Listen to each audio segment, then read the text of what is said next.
Welcome to the Bitcoin Globe, day 1138, where we're counting the days down until the next Bitcoin halving.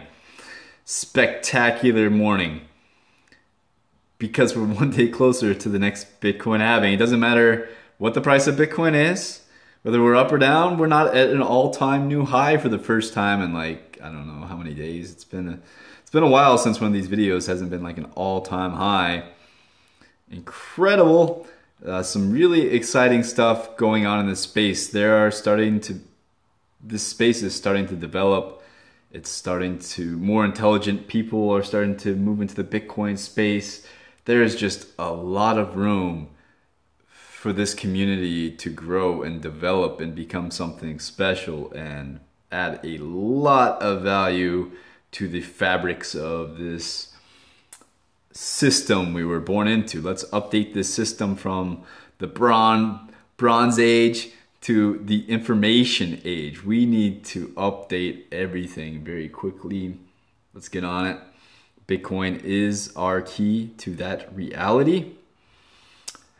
I wanted to find for you the video that I watched today, and I'll have to mention it in another video, because right off, looking at Bitcoin markets, it's really interesting to see where the price of Bitcoin is the highest and what their volumes are there. So the highest price for Bitcoin is $5,713.29. So somewhere out there, it's on Bitrex and it's IOC BTC pair. So I think that's some kind of altcoin or something like that. I'm not sure exactly if that's a fiat currency or a cryptocurrency that's being traded for Bitcoin. The volume's only 100,000 though, so it's not even. It is worth mentioning that's 100,000 worth of Bitcoin that I wish I had. I wish I had 100,000 bucks worth of Bitcoin right now. That would be spectacular. The next highest is Luno, which is in Nigeria, and the volume's about the same, $112,000. Small amount, no small amounts of Bitcoin. The price is 2,500, so almost half of Bitrex. 2,500. Very interesting.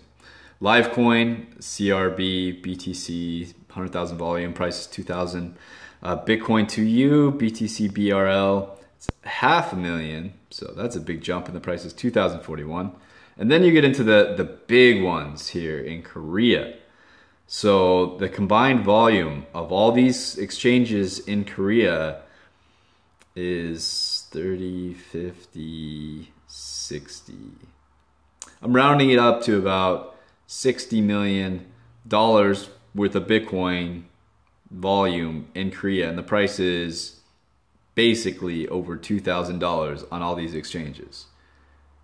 That's really big volume in a country where I don't know how valuable Bitcoin is to them. I don't know much about what is making it useful. For me, when you say South Korea, I think eSports. And maybe there's some, from what I understand about South Korea, it's a really tech-heavy country. It's a tech hub of Southeast Asia. It's probably the most technologically advanced. Maybe Japan, South Korea. Not quite sure on that one. Feel free to comment. But they're tech savvy, right? And esports is huge there. It's they're known to be the best StarCraft 2 players in the world, and League of Legends are coming from Korea. So there's some correlation there. I don't know, but there's a lot of volume coming from Korea, which there wasn't before. There wasn't known. Korea wasn't really known in the Bitcoin space. Now it kind of is, because you can arbitrage now between here and Korea. If you're able to buy your Bitcoins here and sell them in Korea and then somehow convert it through like Tether coin or something, I don't know how you would do it, but you can make quite a hefty arbitrage thing. And when that's going to bring our prices up here and other places. Yeah, this is really exciting. Really exciting. It's worth taking a look at, and mostly there's a lot of volume above 1800. And then let's look on the low end. Let's go all the way down here. So BitBase, Huboy, you know, like, oh, all the Chinese exchanges basically are on the bottom. That's new, huh? And hey, what if, oh man, this could be huge. If China comes online next month and these exchanges come on hot and people are hot to Bitcoin now because they kind of feel like they've been left out, on the positive side, that could be huge, right? You know, what are the chances? I don't know. But if all these Chinese exchanges come online and they see they've kind of been left behind by the Koreans and whatnot, it could be a huge catalyst for the moon, a bigger moon. So maybe it's worth holding your Bitcoin till the end of June. If you're looking to sell your Bitcoin, like I need to sell Bitcoin, maybe, perhaps I'll need to sell Bitcoin to pay for rent. I don't really want to drive that many Uber rides to pay for my rent. So, you know, I'll probably have to give up some Bitcoin. Not something I do lightly, and I want to do it at the highest possible point. And that highest possible point might be now. Now might be a good time.